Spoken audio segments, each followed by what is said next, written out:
तो स्वागत है आप सभी का। आज का जो वीडियो है किस पर है, कंजक्शन पर है, जो आपके एग्जाम से रिलेटेड है, जो एग्जाम में आपसे पूछने वाला है। इस टॉपिक से रिलेटेड एक दो क्वेश्चन जरूर आएगा कंपटीशन के एग्जाम में, जो प्रतियोगी परीक्षा कराई जा रही है।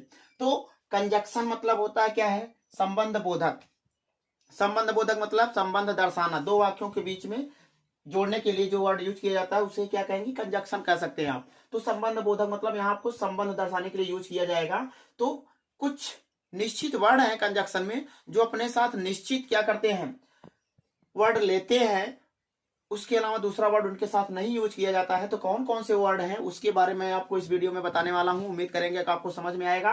देखिए, पहला जो पॉइंट है, स्केर्सली या हार्डली। अगर सेंटेंस में कहीं स्केर्सली या हार्डली दिया है तो आगे कंजक्शन के रूप में कौन सा वर्ड यूज होगा, व्हेन यूज होगा। व्हेन अक्सर आपको देन लगा के देगा, तो आप समझिए क्या हो, गलत है। तो देखिए, आइए इसको एग्जांपल के माध्यम से समझते हैं। Scarcely had I started for the institute. Scarcely का मतलब मुश्किल से, या मुश्किल से कहिए, scarcely had I started for the institute, मुश्किल से मैंने चलना शुरू किया था संस्था जाने के लिए। व्हेन देन दोनों ऑप्शन है, बताएंगे आप कौन सही है। When then the rain started, यहाँ ऑब्लिक करके दिया है तो दो ऑप्शन है, तो दो में कौन सही है, व्हेन सही है, देन क्या है, गलत है। अक्सर आपको देन लगा के देगा, वहां ऑप्शन नहीं देगा, वहां केवल देन लगा देगा, तो समझ जाना वहां देन नहीं होना चाहिए, क्या होना चाहिए, व्हेन होना चाहिए, जब आपको कंजक्शन से रिलेटेड क्वेश्चन पूछा जाए तब। तो यहाँ क्या लगेगा, व्हेन लगेगा। आइए, और कंजक्शन कौन है, नो सूनर। नो सूनर अगर किसी सेंटेंस में आया है तो उसके साथ जो कंजक्शन वर्ड यूज होगा वो क्या होगा, देन यूज होगा। क्या यूज होगा, देन। वहां देन या व्हेन लगा के देगा तो समझिए गलत है, क्या लगेगा, देन लगेगा। आइए एग्जांपल के माध्यम से समझते हैं। No sooner did he arrive, no sooner did he arrive, ज्यों ही वह पहुंचा, ज्यों ही वह पहुंचा। देन या देन दो ऑप्शन है। ही हैड टू लीव, उसे जाना पड़ा, उसे जाना पड़ा। तो कौन सा ऑप्शन सही है, यहाँ देन सही है, क्योंकि नो सूनर है। नो सूनर अपने साथ क्या लेता है, देन लेता है, देन नहीं लेता है, तो यहाँ देन लगेगा। अगला है द, आल्दो या बट। द, आल्दो या बट, ये जो अगर सेंटेंस में आते हैं जब, तो अपने साथ क्या लेंगे, या तो एट लेंगे या तो कामा लगाएंगे। दो ऑप्शन है आपके पास, चाहे एट लगा रहे तब भी सही है, चाहे कामा लगा रहे तब भी सही है। आइए इसको एग्जाम्पल के माध्यम से समझते हैं। आइए देखते हैं अगला एग्जाम्पल से, जो तीसरा पॉइंट था उससे रिलेटेड एग्जाम्पल देखते हैं। इसमें क्या है, जैसे देखिए द, इस सेंटेंस में क्या यूज हुआ है, द। तो द ही वर्कड हार्ड, यद्यपि, द का मतलब यद्यपि, उसने कठिन परिश्रम किया। इट, अब यहाँ देखिए दोनों का यूज किया गया है, कामा लगा देंगे तब भी सही है, इट लगा देंगे तब भी सही है। He could not top the class, यद्यपि उसने कठिन परिश्रम किया, फिर भी, इट माने फिर भी, he could not top the class, वह क्लास में प्रथम नहीं आ सका या टॉप नहीं कर सका। तो दो अपने साथ क्या लेगा, कामा या इट लेगा। और अदर, अदर अपने साथ क्या लेगा, देन लेगा। लेकिन आपको दूसरा वर्ड लगा के देता है सेंटेंस में, बट या देन लगा के देगा या वेन लगा के देगा, तो आपको केवल देन पे ध्यान रखना है कि अदर जो होता है अपने साथ हमेशा क्या लेगा, देन लेगा। तो एग्जाम्पल में देखिए, जैसे he had no other, he had no other to fight, उसके पास कोई दूसरा नहीं था मात्र लड़ने के विकल्प के अलावा। तो यहाँ बट गलत है, क्या लगेगा, देन लगेगा। He had no other but to fight, उसे, उसके पास लड़ने के अलावा कोई दूसरा ऑप्शन नहीं था। अब देखिए नॉट ओनली, पांचवा रूल देखिए, नॉट ओनली जो अपने साथ होता है वो हमेशा क्या लेगा, बट आल्सो लेगा, हमेशा बट आल्सो लेगा, दूसरा वर्ड लेगा ही नहीं कंजक्शन के रूप में अगर यूज होगा तो देखिए not only the teacher but also the students are enjoying themselves. यहाँ नॉट ओनली था, इसलिए आगे क्या लगा, बट आल्सो लगा जोड़ने के लिए। इस सेंटेंस को, दो सेंटेंस है, दोनों को जोड़ने के लिए क्या लगा, बट आल्सो लगा।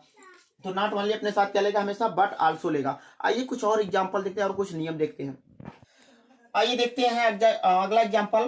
तो रूल सच जो होता है, कंजक्शन टॉपिक चल रहा था उसमें सातवां रूल क्या है, सच। सच अपने साथ क्या लेगा, हमेशा एज लेता है, या सच अपने साथ दैट भी लेता है। कब एज लेगा और कब दैट लेगा, इसको डिफरेंस को समझिए। जब कोई ऐसा काम किया जाए जिसमें परिणाम न निकले तो वहां सच अपने साथ एज लेगा, और जब कोई काम ऐसा किया जाए जिसमें परिणाम निकले तो सच अपने साथ क्या लेगा, दैट लेगा। आइए एग्जांपल के माध्यम से समझते हैं। जैसे Yuvraj played such an innings, Yuvraj ने ऐसी एक पारी खेली as played by the best batsman, जैसा कि एक अच्छा खिलाड़ी या बैट्समैन खेलता है, एक अच्छा बल्लेबाज खेलता है।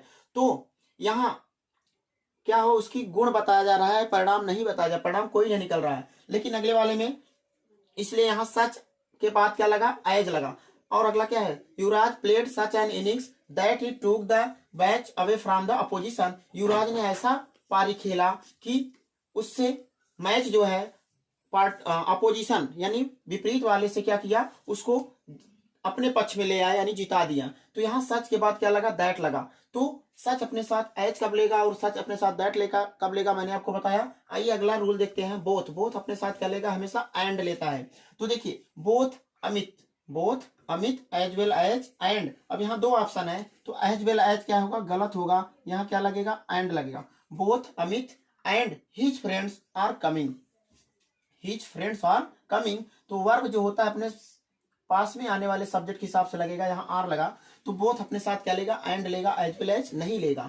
आइए अगला रूल देखते हैं, एज इफ या एज दाउ, एज इफ या एज दाउ के बाद वर्तमान काल का प्रयोग नहीं होता है। अक्सर आपको एग्जाम में क्या करेगा, सेंटेंस में प्रेजेंट टेंस में देगा जो सेंटेंस होगा, लेकिन आपको क्या करना है, पास्ट में उसको करना है, पास्ट में हमेशा होता है। जैसे ही लुक्स एज इफ, अब यहाँ एज इफ लगा है, he looks as if he suspects, suspects क्या है, गलत है, ये प्रेजेंट में है, suspected something, he looks as if he suspected something, वह ऐसे देखता है मानो वह शक किया किसी चीज पर।